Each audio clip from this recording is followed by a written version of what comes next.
Back in action. Dang, this camera look a little low, but let me try to raise that real quick. Say intros real quick. We on? Yeah, we on. Oh, okay, bet. Yeah. Yo, I'm pretty sure your mind blown right now at that new fire intro. That joint fire, right, D Blank? Oh, super fire. Fire. Yeah, I'm stupid tall today. No, man, I'm just short. Like I told you, guys, I changed. If you guys watched the entire clip on YouTube, you'll see that I'm lower to the ground today. That's because I've come to realize when I speak up towards the microphone, it projects my voice a little more. D Blink disagrees. Anyways, man, what's up, y'all? Nice to see y'all. Sorry. Nice to have our listeners back. How you feeling today, D Blank? The way I'm feeling today is, I'm in a good mood, yo. I could tell. You got the banana shorts on. I like them Jones. You know what, yo? I feel like I'm losing weight because these were stupid tight. Like last year, I think. That's the best feeling, yo. So, plus, like my blazer suit, I'm able to button it now because I bought it smaller when I initially purchased it, but now I'm able to button it and I have like a little bit of wiggle room. Okay. You know what I'm saying? So, but surprisingly enough, I'm not like really working out. I'm kind of just cutting back on like eating habits. You know what I'm saying? Yeah. So, I will admit that I haven't been working out as much, but I am cutting back on eating habits and all this stuff. Also, I'm feeling great because in these last like 2-3 weeks, I've been getting a lot of orders from my D Blank brand, the brand that sponsors this podcast. And it just feels good, man, to know I'm finally getting, in a sense, recognition, appreciation. Well, not appreciation necessarily, but recognition and people like, oh, I need that. And I got a couple hit-ups from people that's like, yo, I kind of want to work with you and do something. I actually got hit up. I'm not gonna say his name, but you'll know who I'm talking about as soon as I say this. I got hit up by the dude who would, when we went out with him as a group, he would be like, a girl would be like 100 miles down the block and be like, yo, mommy, yo, shawty, you know what I'm saying?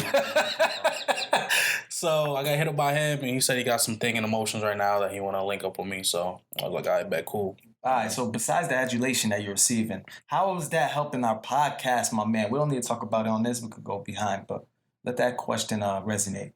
That's a clear cut. Come on, man. I'm gonna say it like this. I put up a picture last week, and I made sure that the hoodie that I made that has to do with our podcast was clearly in view and right next to me, where it can be seen. Oh, what's that? Think about that for a second. I'm thinking about it, dude. They're not listening to our podcast, these folks that you get, but whatever. Yo, all right, how I'm feeling, dads? Yo, good looks. Thanks for asking, D. I'm feeling sanguine right now, guys. I'm feeling real optimistic about just going into the summer. I'm on vacation until August 28th. I set new goals for myself. I'm not gonna put them out there, but I've set some new goals. And I'm challenging myself this summer. I'm still taking classes in my last summer session for my master's. I'm excited, fam. I'm excited.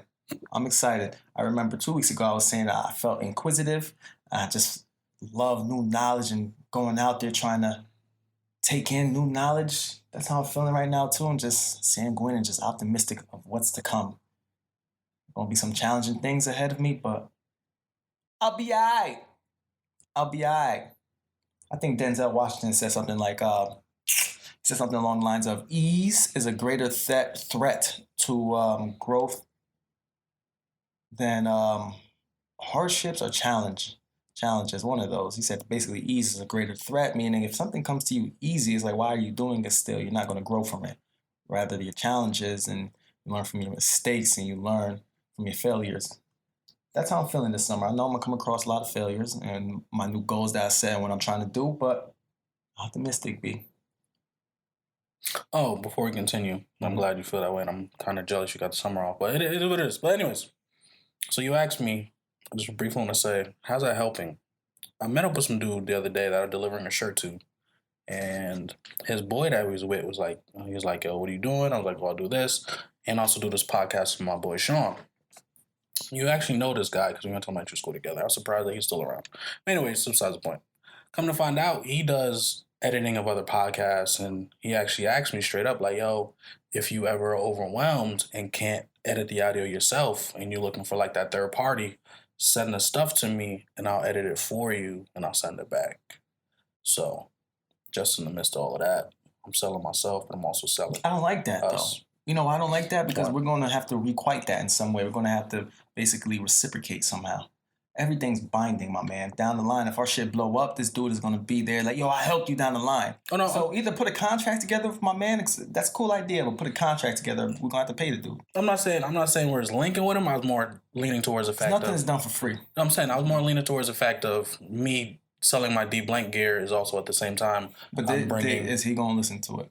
He going to be forced to listen to it if we pay him to fix and edit our joint, yeah. But is he going out of his way to listen to it? Did he say that? I can't force the ears of people, but as long as we're in the airwaves. He said, yo, I'm going to get back to you with feedback. I'm listening to it now. And he got back to you with feedback. Dope. I'm like, yo, Dev, good looks. You sold yourself, your product, and we got a new listener. Mm-hmm. Did he do that? No, but the other person I sold a shirt to has been a listener prior. Cool. So I'll take 50%. Nah, keep doing what you gotta do. No, shirt's looking nice. But I get where you're coming from. We're trying to gain momentum here, man. Hopefully that the D Bling joints, the people who purchasing your shirts, they're actually listening. That's all I'm saying. I mean, we get them business cards out and pop them. I just slide it in the orders. I was looking at seminars. They got a couple in July, so we definitely hope we got a seat set up. Also, what else I was going to talk about real quick? I don't remember. Tell us what you learned this week, and then I'll probably remember. I learned about barcodes, y'all. You know, barcodes, the little joints that you see on the back of like meat package, anything in the grocery store. The joints that are rectangles with the white and black numbers. Or no, they're white and black. I think the white space and the black rectangles within the rectangle. Yeah. I learned about them superficially, just like on the podcast, and basically that they were patented in 1952.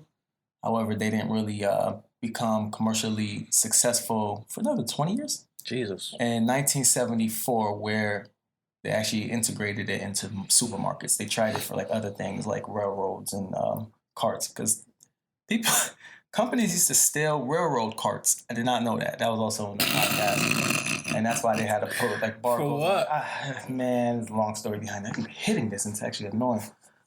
I got the visor on, y'all.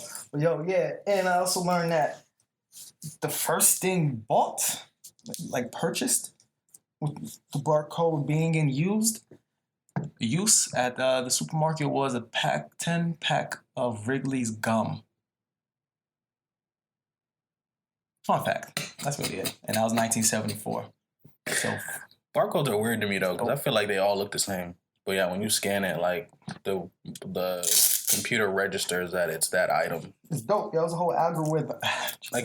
Algorithm between the whole thing. And I've come to find out the grocery stores, the one thing that is not in the barcode is the pricing.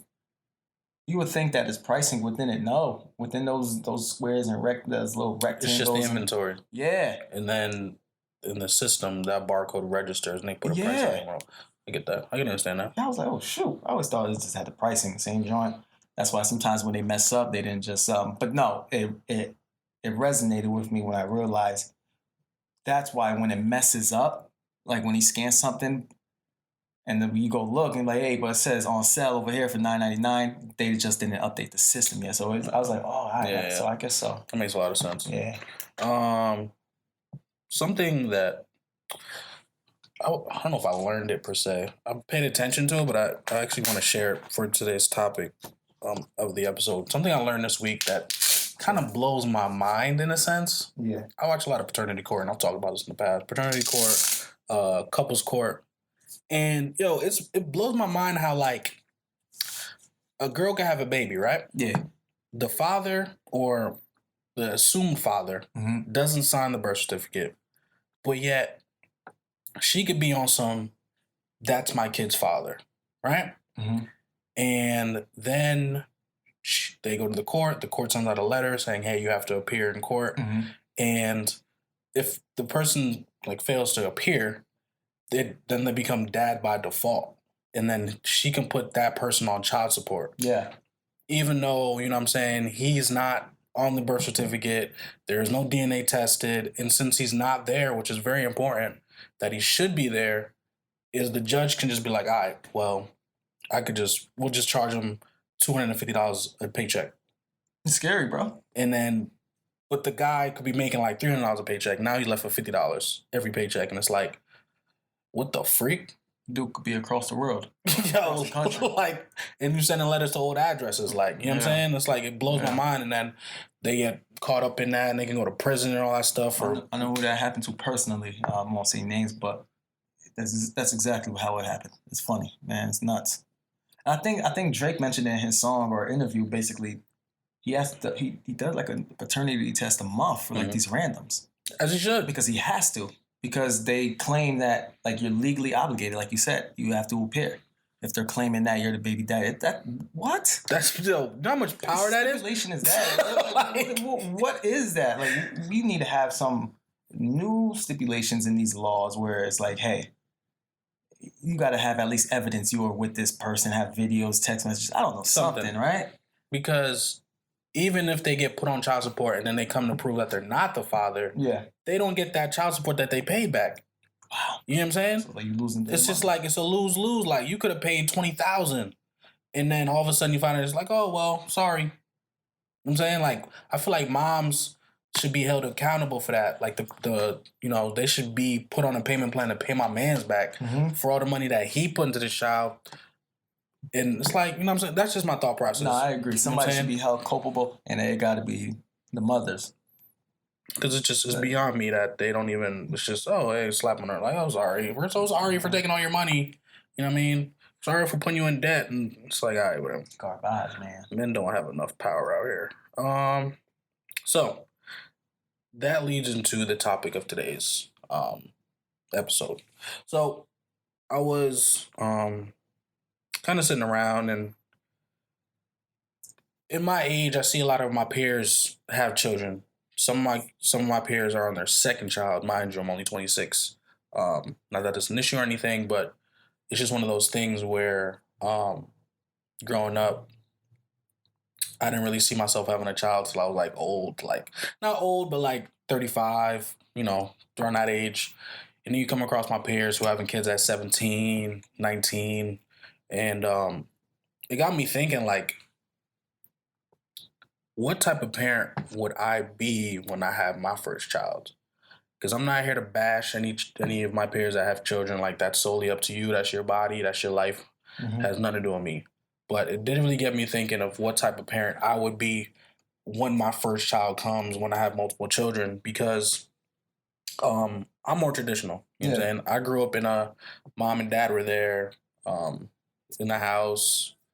Old school way of living, married. My parents didn't get married till after I was born, probably till I was like 6 or 7. But just growing up watching TV as well, seeing those kind of like the Brady Bunch family and Cosby Show. Yeah. You know, you see these families that are mom, dad, married, just living a traditional life. And, you know, it made me do some quick research and kind of see like, has parenting changed over the years compared to, you know, the baby boomers, which were were between the late to mid 40s, to the early 60s. The baby boomers are really an era where right after World War II, all the soldiers that came back and they was balling. You know what I'm saying? They was like, yo, listen, we got dumb bread, like, you know what I'm saying? We got enough money for all of this. We about to have stupid kids. You know what I'm saying? We have mad kids. Their family was booming, the houses were booming, all that was just up. I think the numbers were something like 70 million. Easily. 70 million between them. So that's what there came into play. And then you had Generation X, which was the generation after that. I think they ended around the 80s, if I'm not mistaken. Early 80s is when that generation stopped. And then you have the Millennials. I think the oldest Millennial right now is 35, 34. I don't remember the exact number, but they're in their early 30s. Early to mid 30s is the oldest Millennial. So for those out there that's 30, thinking you're not Millennials, you are. All right? I think Millennials are classified as those who were like young adults at the beginning of the early 21st century. So like 2000, 2001. Yeah. If you're like 18, 19, 20, you are considered a Millennial right now. Like around when the first Harry Potter movie came out. Yeah, so that's it. Keep that in mind.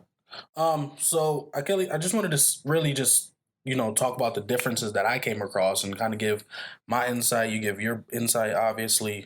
Our personal views and do we agree? Do we not agree? At first, I kind of wanted to set it up in like cons, pros, but then I thought to myself, realistically, I can't really put something in a pro or con grouping because I'm not a parent. So really, realistically, how can I really say it's a con and it be a pro to somebody else? So I'm more so just we're gonna give our insights, our POVs, and then kind of just compare the differences between. It's not really POV. I feel like we're just gonna impart a little wisdom to you guys from an objective standpoint. So, like you said, we're both not parents. We have a lot of statistics here about just millennials and who are perennials now. And did you tell them what those are? Perennials? Yeah. So it's funny, right? When I was talking about this topic with Shawn couldn't grasp the fact that perennials are parents who are millennials. So he thought there was a difference between millennials and perennials. Not to explain to him, no, it's parents plus millennials equals perennials. So millennials are called perennials, to sum that up. I think you were confusing me with that, though. You had it backwards. Like you just said parents who are millennials or something like that. So I think you should have just said, like in the text first, the initial text was a little confusing. That's why I was so lost. Plus, I really wasn't focused at the moment. I told you. And I kept reading it, like glancing. I think if you just said millennials who become parents, they are coined or termed or referred to perennials. That possibly would have helped. But I was confused, y'all. I was like, what the hell is he talking about? Perennials, a different generation, like born. Yeah, so I got it now. I mean, it's like 7 a.m, so brain ain't fully up at that time. But I was like, let's do it. How you want to jump into it? Let's see. What's the first one I talk about? So there was a lot of things that were just differences, and there were so many things I wanted to get into, but I just wanted I wanted to narrow it down, and then I have some honorable mentions of some topics that. Wait, my bad. What is our epithet or like title? You talking about? What are we called? We're millennials. No. Yes. Man, in early 2000s, I was 7 years old. Let me break down the dates for you. I'm not considered a millennial. I forgot what the. My bad, man. I mean this. No. I'm gonna break down. Get us off track. So millennials are born between 1981 and 1996. So damn, we are. Yeah, we're right at the cusp. And then what's next right after that? What are they called? Generation Z, something like that. Yeah. Our little brothers. Generation Z. Yeah, Generation Z. Okay. Yeah. All right, so I guess we are millennials. Wow. So damn. So if I were to take down a 35, 36-year-old joint, I don't really get any props for that because I'm still considered the same. Millennial, yeah. That's whack. It's too I'm thinking y'all to take down the old joint. It's like, yo, it's not even considered. My bad, man. Like you 13, you take down a 26-year-old, you're like, yeah. Oh, it's not that. Exactly. It's like 10 years older than you? Nope. Y'all still categorize as the same thing. You gotta go for them 65-year-olds, baby. I gotta go for the 80-year-old joints now. Easy, sliding that. Be like, y'all bang me a baby boomer, baby. All right, cool. So one reference I came across a lot. I was looking through articles. Was helicopter parents. They attached helicopter parents to baby boomers. They basically what helicopter parents are parents that are so just like involved in their child's life and don't necessarily let them leave the nest. So they support them financially. They make goals for them that they feel is correct. One article I read, I forgot what the article was from. It said that kids in their 30s got about $12,000 in a year from their parents that had nothing to do with college tuition and had nothing to do with working for it. It was just given to them by their parents because they're helicopter parents and they have just like this big involvement in their child's life, which then basically has to do with the fact that since kids never leave the nest, these older kids never leave the nest, they never really become independent. They become so dependent on their parents to survive in life and never truly understand the concept of working a low income a low-wage job and, separating responsibilities and, stuff like that. So that was a big thing that popped out. And so you're basically talking about 90% of those folks who live over there in Harborview. Facts. Who work in the city, but, they're still being... Yeah. So basically... Harborview, Stamford, Connecticut is like an area where it sounds like what D. Blank is actually talking about right now. The folks he's talking about sounds like a bunch of them. But...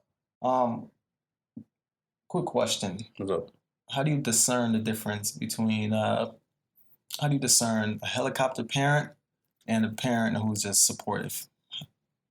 For our listeners, how would you break that down? Because there are just supportive parents. So while their kids are still autonomous, so they do things independently and, don't need their parents per se. But then there are the helicopter parents, the ones you just mentioned.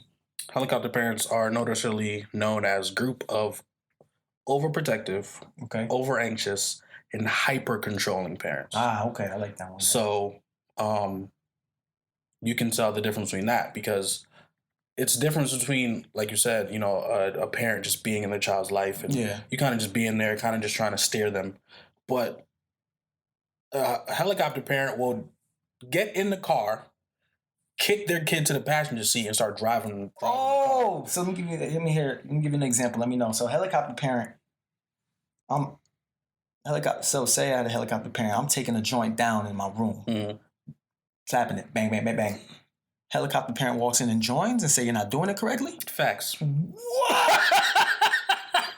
While supportive parents like, okay, keep going. Yeah. Ooh, close the door and get out. Yeah. I got you. See. I got to make analogies in my head. That's how things register with me. Good looks, Steve. You know what I'm saying? Like that. Helicopter parents, they have a lot of them in the school system, by the way, guys. And I've come to realize it's extremely inimical to their success and just really detrimental to a student's growth. Because down the line, like you said, you can't take your parent with you to Wall Street. You can't take your parent with you to the medical field if you're a nurse, you're a surgeon. You can't take your parent with you if you're a teacher to your classroom. You have to learn how to do things on your own. You can't take your parent with you to the university once you go to college. Your mom or dad can't call the professor like they could do in high school. Like, I get a lot of phone calls in middle school. I get a lot of phone calls. So just being a helicopter parent, I think it's actually plaguing to your child's future. Down the line. For sure. I actually found an article about a teacher who gave their perspective on the baby boomer helicopter parents. And she says, the best thing about them is that they're invested in their children and their future and tend to listen to advice given by the teacher, right? So, basically that group of people, they believe the teacher over the child, which I understand. And then they said, but at the same time, this demographic of parents, they're impatient and very demanding. And then the ugliest thing about this group, she said, is that they think they know best about everything. And she quotes, "Nothing is more frustrating than having someone completely unexperienced with your profession tell you how to do it." You've been to Scarsdale before, right? Scarsdale. I've been in the Westchester County. One of the richest school districts in the nation. I think it's top 5 in the nation, guys. Not just New York, in the nation. I heard it's just like that. Helicopter parents. And, there's a bunch of parents who are stay-home moms. What else do they have to do? Instead go bother their kids and be so invested in their kids' life. Like you said, it could be a pro, but at the same time, I think the cons outweigh the pros. So Scarsdalians, a lot of people love to work there because they make a lot of money, like the teachers, because property taxes are very high over there. But are those the moms driving in the Suburbans? Yep. Taking Pilates at 7 a.m., checking in on their kid at school. Heard a lot of horror stories of teachers and Scarsdalians. Speaking of property tax, another thing that popped up was housing. They said that in the housing market that millennials are leaning more towards like condos and townhouses more than owning like a suburban house. Harborview. So because of that, the housing market, let me see if I can remember the number. I think it was cut by like a high percentage. I don't remember the exact number, but it was a high percentage that since the early 2000s, they basically cut the amount of houses that are actually being made nowadays. It says baby boomers account for 80% of homeowners. The millennial Generation X are much slower to buy homes than any previous generation. And it says more concerned about the affordability. You know what I'm saying? Like townhouses and condos are way more affordable than houses, especially in this area. And, so I can understand that. And plus, it just says they prefer. And like if you think about the time period, 1946 through 55, and then 55 is like the beginning of going into Vietnam War. So it's post-war, then coming of age of baby boomers going into the Vietnam War. The time period of rebuilding. Yeah. Time period of rebuilding. Things were cheaper, and they were just in the process of just basically change. Consumerism. I'm pretty sure that was the mentality. That was the mentality of our country back then. So things were a lot cheaper and much more feasible to have. Yeah. Right now, I think there's going to be a time where houses go back onto the market for a lot cheaper because. So I think there's actually a double-edged sword for. I wouldn't call it a double-edged sword, but I think it's actually a good thing that everybody's buying the townhouses and apartments right now, and some of those are not even selling. A lot of those are vacant. So I'm basically saying, I think since people aren't buying homes, people are, getting apartments and buying those, and some of those are not even selling. The market value of houses are going to go down. If they're not selling, they're going to go down. Facts. So I think there's going to be a time where millennials are going to start buying cribs again. But there's just so many, like Stanford now, you just see so many condos being built, fam. Like, there's so many, bro. It's just like downtown Stanford right now. I'm pretty sure that building that they building across from the Marriott, that's probably gonna be apartments. Yeah. Without a doubt. You know what I'm saying? 96% chance. And it's just everywhere you go, they break it down, houses and building up condos and townhouses because I just feel like people have a commitment issue, We've talked about this as far as, when you buy a house, it's like you're going to be in that neighborhood area for a while. You know what I'm saying? I would say at least 10 years, give or take. Some depends on what your intentions are. I mean, if you have a family, and you buy a house, I would say visionary, money mindset, you got it there in 1 year, so renting it out to somebody else. Yeah, I can understand that. Unless you part of like an FHA program where you have to stay. But even then, there are ways to get out of that. It's not like they're checking in on you. Yeah.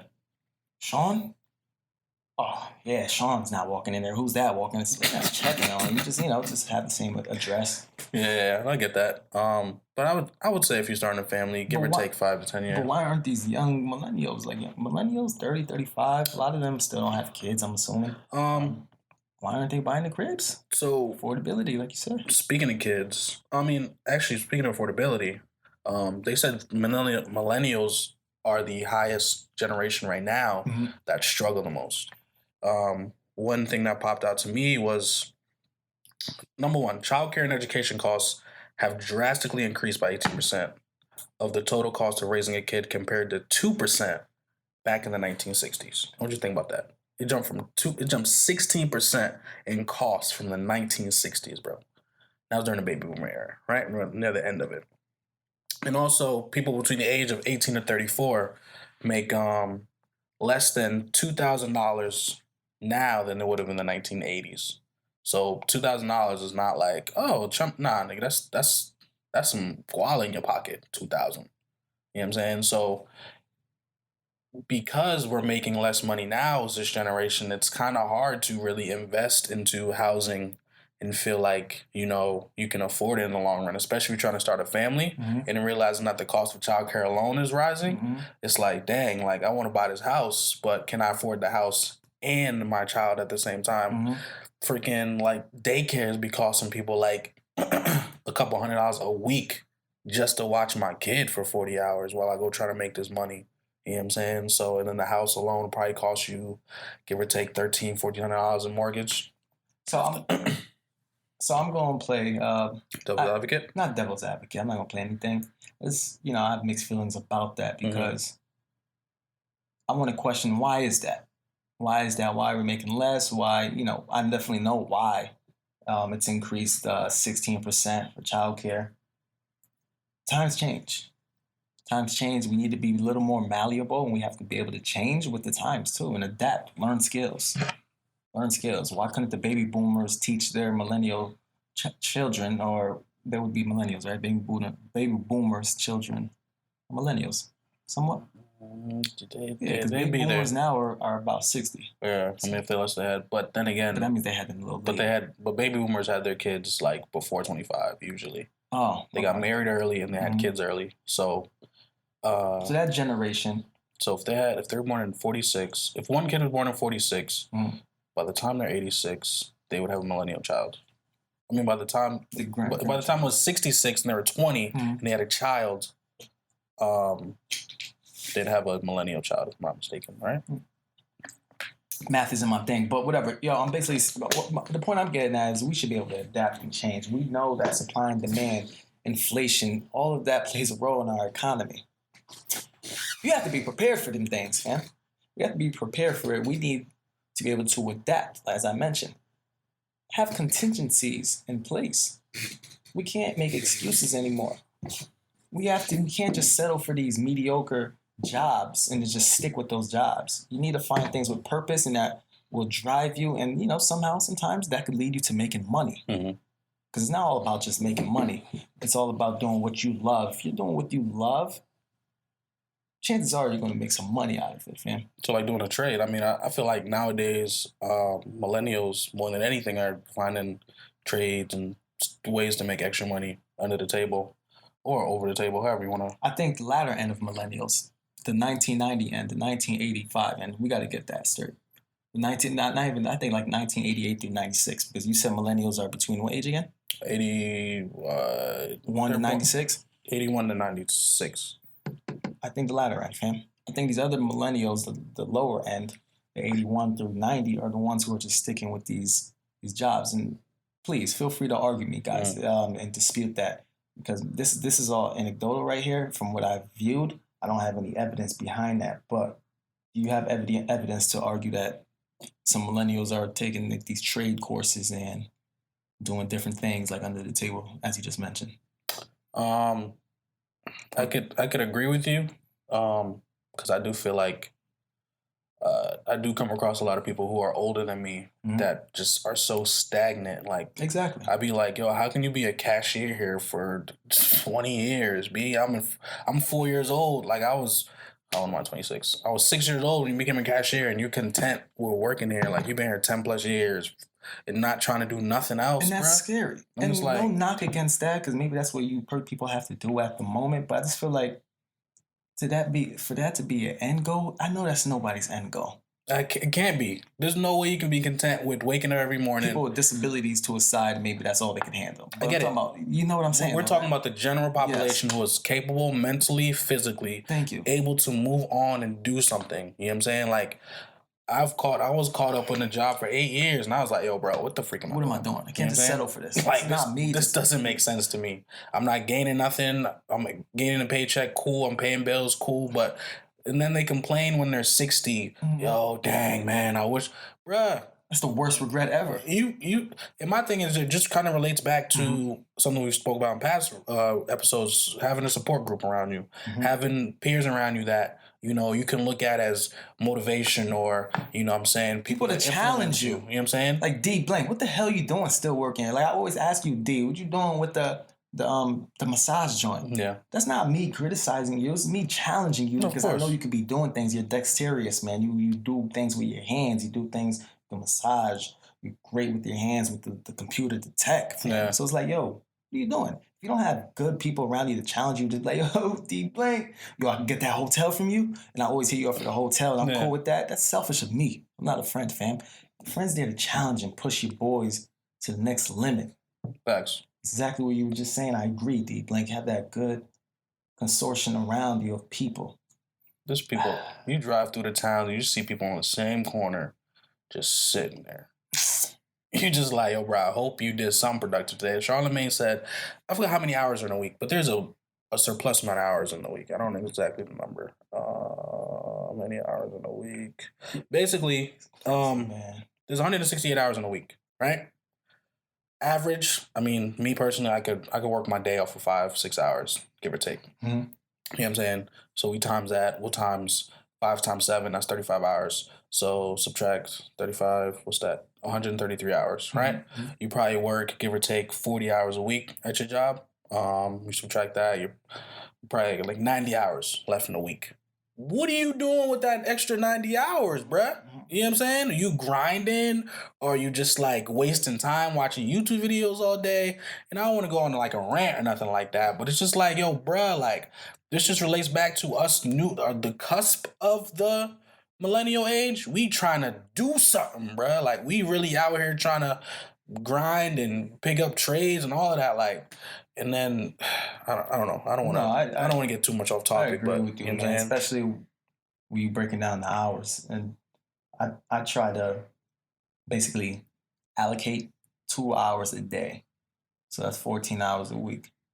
2 hours a day working on myself, and what I truly feel like I want to do down the line in my profession, whether it's a gym also, just 2 hours a day to myself. Maybe it's the 1 hour at the gym, or maybe the 2 hours at the gym. Maybe it's 1 hour preparing for this podcast, reading a lot of things that we're going to be reading up on things we're going to be talking about this podcast, because these are things I see that I'm going to be doing.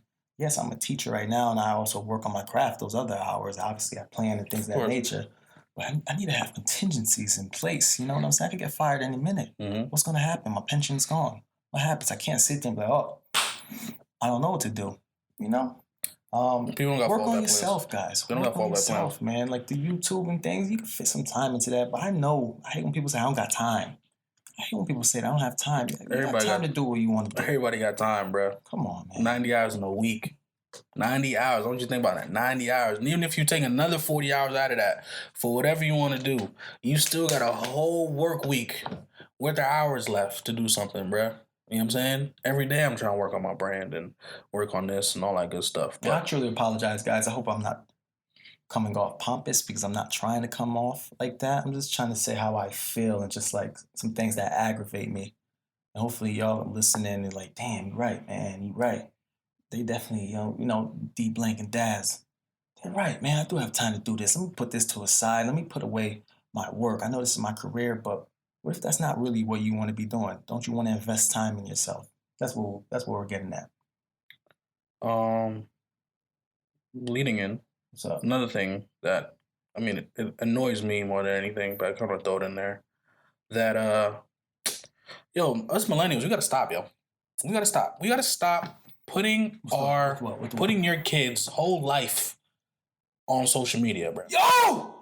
Your whole kid's life, and then I personally can't watch a video with a kid, and like I go to their page, and like the parent is like recording them doing something.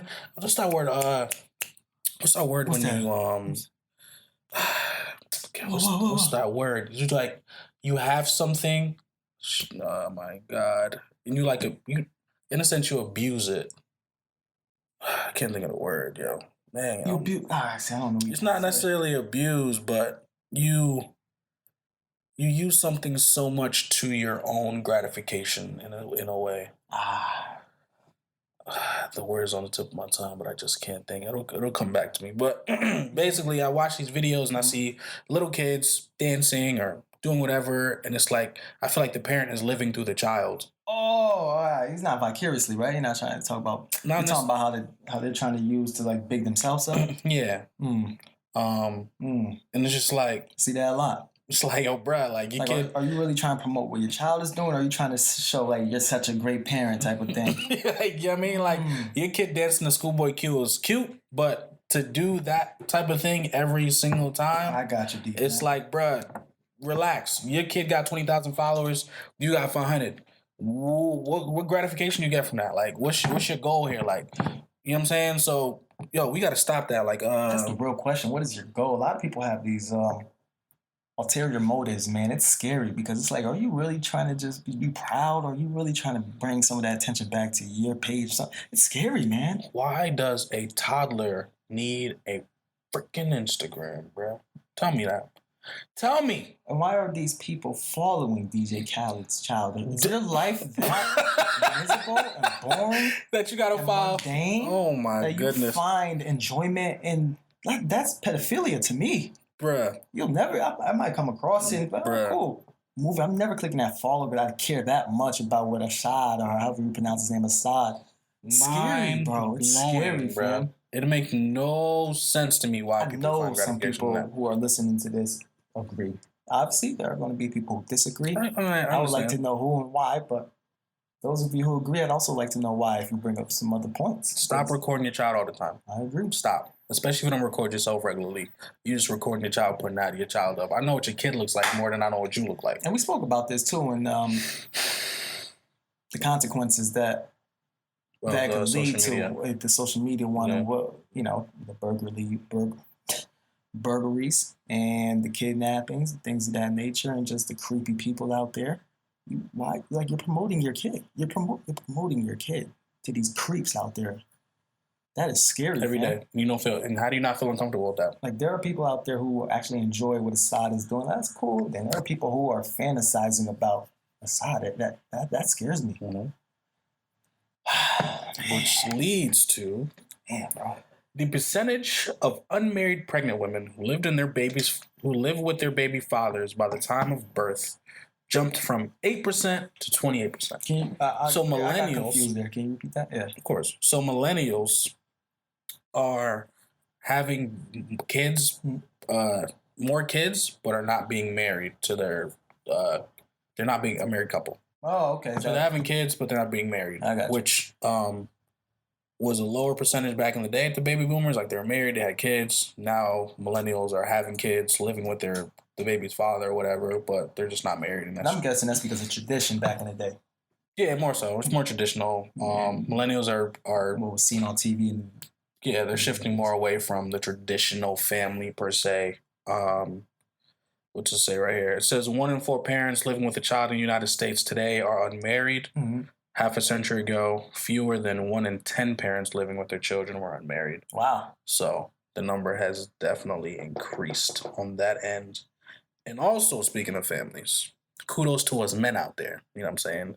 I be telling y'all, yo, I'm ready, bruh. Whenever my girl, you know what I'm saying, making that $60,000, $100,000 a year, bruh, I'm ready to be a stay-at-home father, my guy.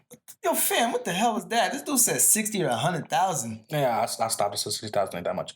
But 100,000. Oh, I was about to say, you made it seem like you go from 60 to 100,000 in 1 year. Nah, I'm saying, when she start making that, when she start making that 100,000, I'm like, you know what I'm saying, be more home and working on myself. It says that millennial men are more likely to take on housework and childcare more than in the past. In 2012, they said, I think the number was 2 million. Mm-hmm.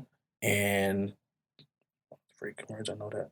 In 1989, it was 1.1 million. Now it's jumped to 2 million more men are taking on more housework, being stay-at-home dads.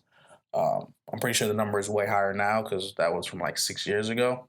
So just keep that in mind, that men are now taking the back burner while not allowing per se, but taking the back burner, and women are, being the financial supporter and, being out of the house and kind of, stepping. And that connects with this statistic here. It says that according to the data from the Centers for Disease Control, in 1980, 22.7%, right, of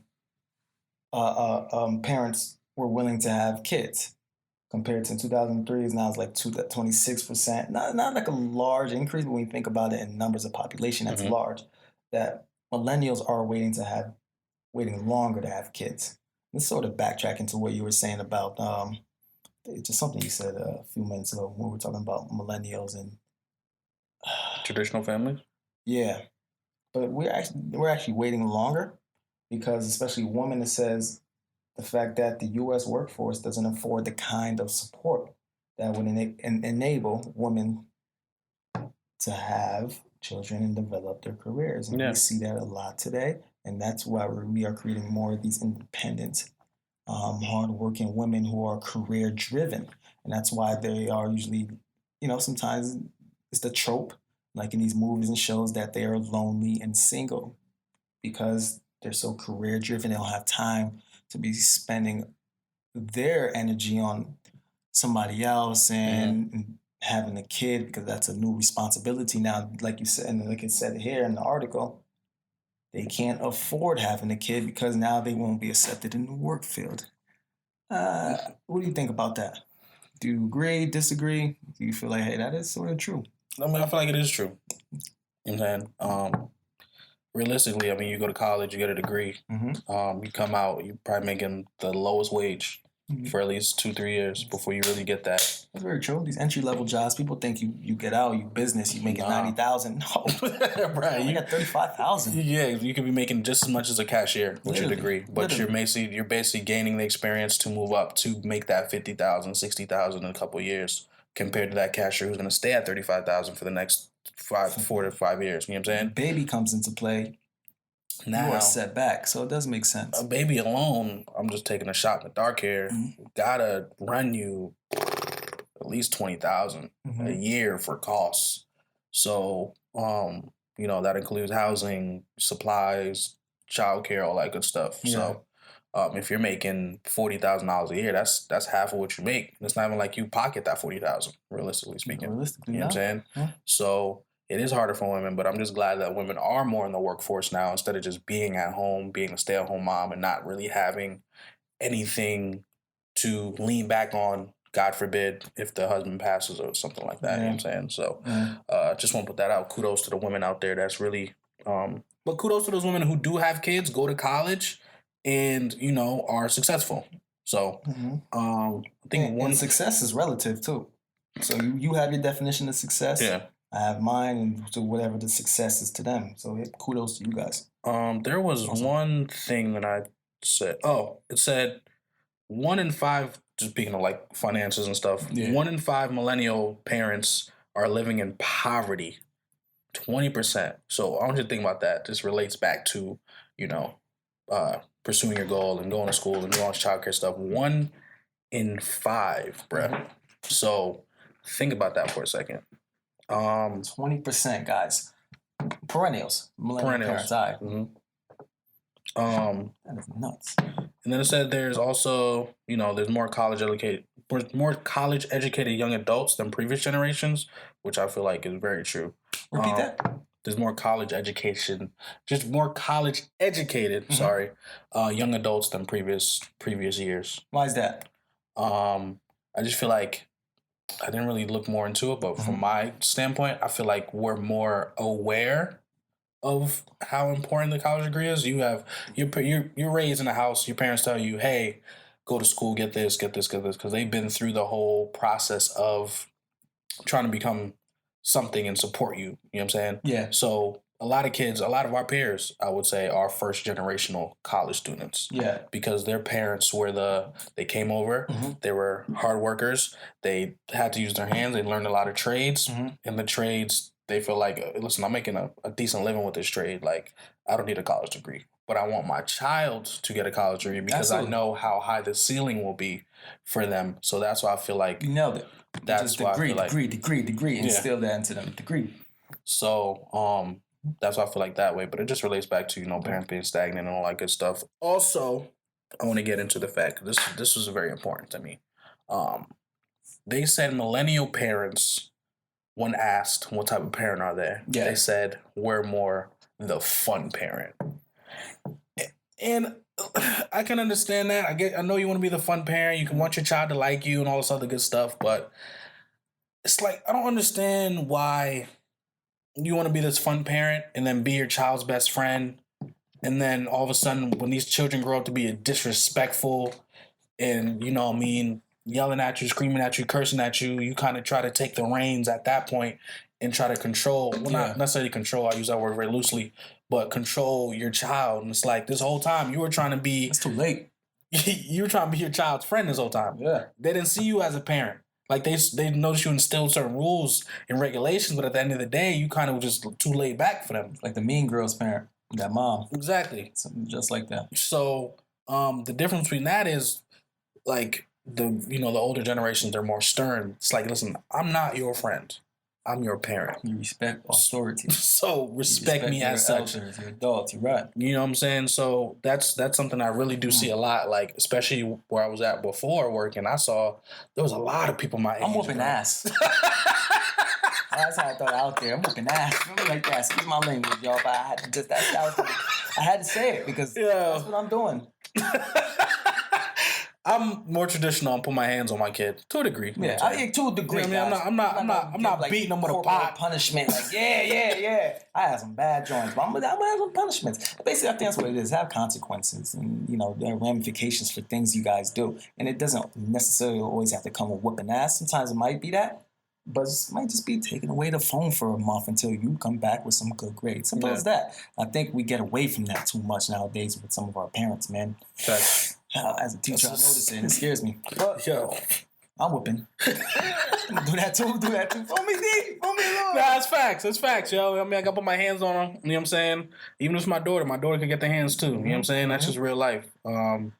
Nothing too crazy though, you know what I'm saying? It's like, look. Yeah, nothing. I wouldn't do nothing to the extent where I'm sending them to school and they bruised up. It's like, yo, what happened? Yeah. It's like, yo, like a quick little thump, like, you know what I'm saying? You know what I'm saying? Like a quick little punch or something. Just, it's like, yo, listen. Like a little belt, you know what I'm saying? Something light, but you gotta catch them in the shower though. Yeah. You gotta catch them in the shower and the water running, beat their ass with the belt. Ain't no bruising popping up, you know what I'm saying? It's a little something I learned when I got beat. I'm not gonna do no Tyreek Hill. Nah. Tyreek, yeah, Tyreek. He did his kid. That's deep. When I know Jackson 5. This might be a little selfish. I think he gonna be suspended for 8 games. I'm a little happy, yo. Make a little that's selfish, but Broncos, I mean, and Adrian Peterson did it too. He did, man. He back in the league, but I think he was a switch or something. No, his son died too. Somebody died. Wait, what? Not because of that, but like. I don't know about that. That's crazy. And like the Jackson 5, like I said, like I wouldn't want to be like, yo, go get the switch outside. You know what I'm saying? Like I'm not beating my kid over nothing stupid. Fam, I know your parents and my parents got creative. Like, bruh. And then you know what's so embarrassing? They used to make us go get what they were going to whoop us with. And we used to be over there crying. It was going to hurt. I will go get it. It's not if you didn't go get it, if you had a lot of siblings, or if you just had an older sibling, be like, yo, go get the belt for me. You just standing there like, yo, fam, you gonna do me like this? Yes. They will go with a smile waiting. You gonna do me like this for real, baby? You know what I mean? Or when they had the house phone, my mom, whatever was in hand, bro, she just getting thrown. She don't care where she at. Threw a phone at me one time, and they told me to pick it up. And I was like, wow. That's what you're doing? You don't do anything. And I'm like, anything about it. And you want to go closer to her, but you're afraid because the phone missed you. That she gonna grab you. I know that. Yo, that's facts. And then you go to your room and they just like, why you crying? It paid off though, D Blank. We didn't do no stupid things. It taught discipline. We in obedience and respect. We've grown up to be some good human beings, in my opinion. Facts. We're respectful. We don't do stupid crimes. We don't go steal things because we don't have the money for it. We never did anything like that. We treat people with respect. I treat the man on the street, the waiter, the same way I treat my boss. You know what I'm saying? Facts. I think I have to thank my parents for that. That's why I say hi to everybody. I don't care if it's a housekeeper or whatever. Like, they do a job just like we do a job. Like, you know what I'm saying? So these young kids nowadays? Don't get me started, please. Don't get me started. Don't get me started. Don't get me started. Please. Don't get me started. These lazy niggas. Excuse my language. Have you seen videos where kids are hitting teachers? Kids are hitting And how is that okay? Because I be seeing teachers like, all right, you gonna hit me out? Let's go. Let's square up. Teacher gets suspended. Kid is just like, hey, it's a student. You can't. Fam, kid, it's on site. Yeah. If you steal on me, bro, it's on site, bro. What I don't understand is where the teacher who was like provoking and goading the kid. Okay, I understand, like, square up, all that. But if you come and smack me in my face and I just react, I get suspended. That's not fair. But if, like, I'm trying to walk away, I'm trying to call security, you just throw a punch at me, that's not fair. Then they gotta serve but you. If I be like, yo, what's up? Come on, man. You gotta de-escalate the situation. So what's up? Come on, I've seen videos of that too, and it's like, all right, that's funny. I get it. I mean, we just gotta teach the kids better. Another thing, the millennials. I mean, at the end of the day, though, honestly, realistically speaking, all parents' teaching styles are different. True. You know what I'm saying? You can't really say what's right or what's wrong. Us millennials, me, I would agree. I really go to the internet for a lot of my answers, to kind of just have a basis, and then I kind of take that and I compare it to me asking an adult, like, hey, I saw this. What do you think? You know, kind of getting their thought process on it, because who knows who's really putting this knowledge online. So why not ask somebody who's actually been through it? So you know, plus you can't really find like the special teas that heal, you know, high blood pressure, unless you go ask your moms. Facts. You know what I'm saying? You can't find that online. I mean, they're gonna tell you exactly, like, you know, listen, you put this much of this much of that, and you'll be good in the morning. Just drink the tea. You know what I'm saying? Remember that, like, about 2 months ago in the episode, I told you my pops that put nasty ass orange shit. Real mask of tea on me. And he fixed my broken bone. We were talking about I remember that. I remember that conversation. I think we were talking about Haitian and Jamaican voodoo cultures. Cultures, yeah. Only my pops knew about that. Now every Haitian knew about that, but me, I would have went to the doctor. I would have been in the cast for a few months. Nope. I put a little real mask of tea on. I sucked it up. I cried that night. I woke up. My bone was back in my arm. I was good to go. Honorable mentions. Topics that we didn't really get into. What are you scoffing at? I don't want to talk about. You don't believe me? Things I want to talk about. Well, we didn't get to talk about, but I kind of just wanted to, you know, quickly put it in there that we didn't get to talk to it. One thing, millennials talk to their children about money. My parents, my dad specifically, he talked to me about money, but not really to the true extent of it. You know what I'm saying? Like, they kind of told you, save your money, do this, but they never really like broke down like the charting, how much certain bills cost and stuff like that. So true. Millennials do that more with their children nowadays. Our parents just wanted us to pay them. Facts. As soon as we get a little job at Bowtie Cinemas, your phone. I'm making $400 every 2 weeks. Hey, you got to help with the house. You leave it now. Hey, my brother, you want to use that phone? You want? Oh, that's a Haitian accent. I was just feeding off the energy. I just feeding off the energy. But basically, it's like you're using the phone now, so you gotta pay me for that. They ain't teach us how to budget. They just say nothing. You need your whole check easily. And then millennial moms are more concerned with the child's health. Our parents would freaking give us a whole jug full of Kool-Aid and be like, all right, bro, just enjoy your you hit the nail on the head, fam. The things that would be in my cupboard were never fruits. Were never carrots, vegetables, guys. It was always chips, cookies. Bruh. With the Kool-Aid, I used to put 18 spoonfuls of sugar. My parents didn't care. That's messed up, yo. Facts. Yo, you didn't care. Wow. Funny. Another thing that millennial parents, where did I put that? Oh, millennial parents are they're labeled as a participation trophy generation because, like, bruh, not every kid deserves recognition for just participating, fam. Stop that garbaggio, my guy. If your son lost, he lost. You know what I'm saying? Ain't no way I'm giving a dude who came in sixth a freaking medal. Oh, hey, thanks for... Nah, F out of here, bro. You make it in the top 3. You're not getting on the podium. You're not getting a medal, fam. What are we teaching our kids if we keep giving out participation trophies? Like, what does that do for you? Now your kid got a whole wall of participation trophies. Now their self-efficacy is stupid low because they feel like, well, you know, this is good enough to progress in life. But then all of a sudden, time comes and it's like, well, I made the basketball team, but did you play? Well, I mean, I made the basketball team. Does that not mean anything? No, it don't mean bruh. We gotta go back to that, yo. We gotta do self-efficacy and connect it to participation trophy episode. That could be its own, son. We can talk about that next week. That'd be a great episode. Awesome. We talk about that next week. Listen, man, thank you guys for tuning in to another great episode of SoulPPodcast. I really hope y'all like the intro, though, man. Yeah, me too. I hope y'all like it. We thought about this one. Yeah. We really thought about this one. You know who it is.